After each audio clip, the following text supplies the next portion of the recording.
Hello Aries, Sun, Moon, Rising, and Venus signs. Kamusta kayo? Sana po ay nasa mabuti kayong kalagayan. Welcome back po sa Star Tarot. Kung bago kayo rito, welcome din kayo. Thank you sa inyong support. I truly appreciate it. God bless you all, Aries. Tingnan natin po una mensahe ninyo ay Page of Wands. Ayan, so may mga good news na paparating.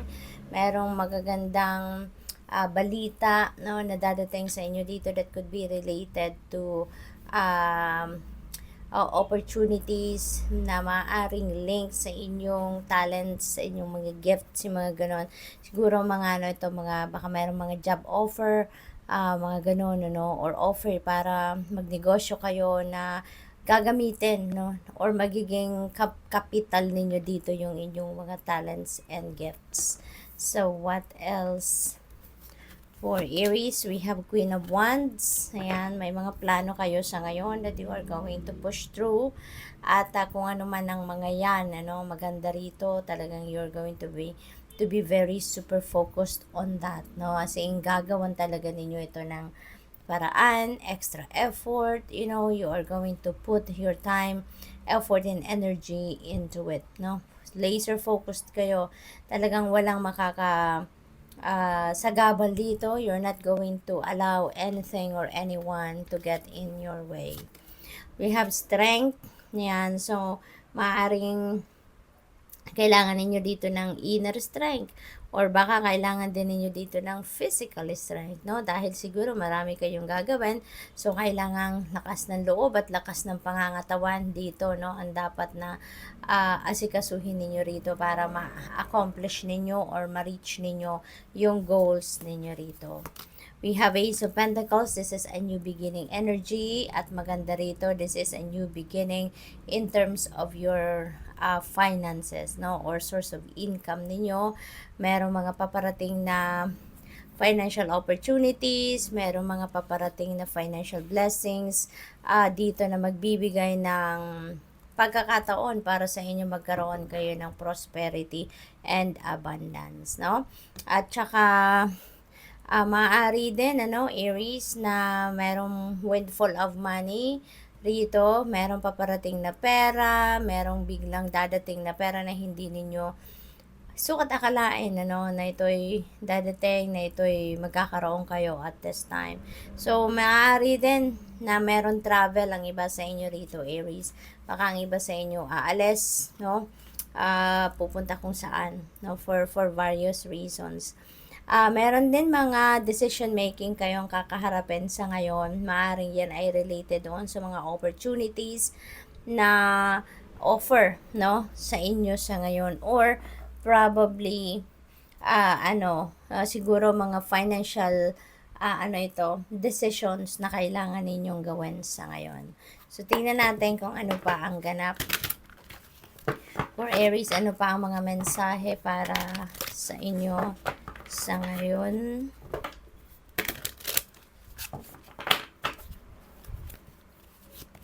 We have number 4, heart chakra. Ayan. So, yung heart chakra, this is the energy center, no?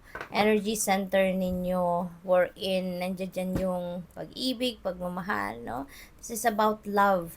Kaya maaaring ang iba siguro sa inyo rito, healing, no? Yun ang napipick up ko rito. Maaaring nanggagaling kayo sa isang sitwasyon na nasaktan kayo, emotionally, no, ng kung sino man, ng person ninyo, or kung sino man, ano, at maaring ngayon you're going to, to heal your heart.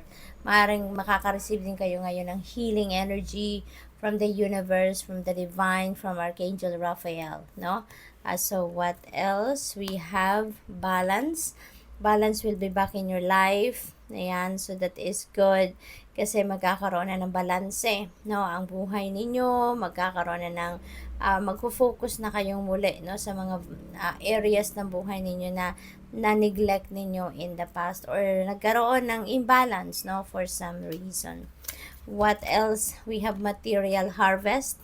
Ayan, so ang iba siguro sa inyo rito, Aries, merong fruit of your labor, no, na makakamit sa ngayon. Marireceive ninyo ngayon yung bunga ng inyong pinaghirapan, ang bunga ng inyong pagsisikap, maaaring ma-receive ninyo sa ngayon yung yung pera, no?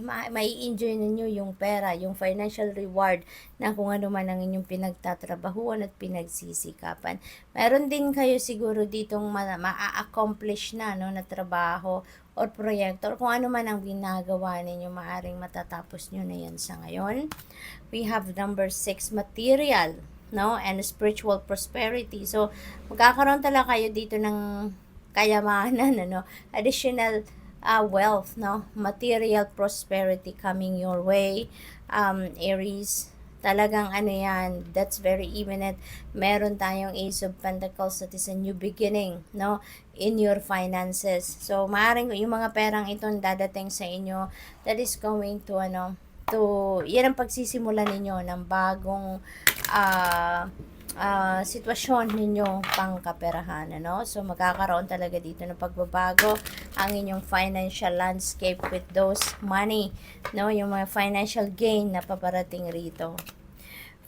We have fluorite, find peace within. Ayan, so, hanapin daw ninyo yung inyong peace, no? Yung inyong katahimikan, no? From deep within you. Okay? So, you need to, dig deep, no, dig deeper sa kalooban ninyo. You need to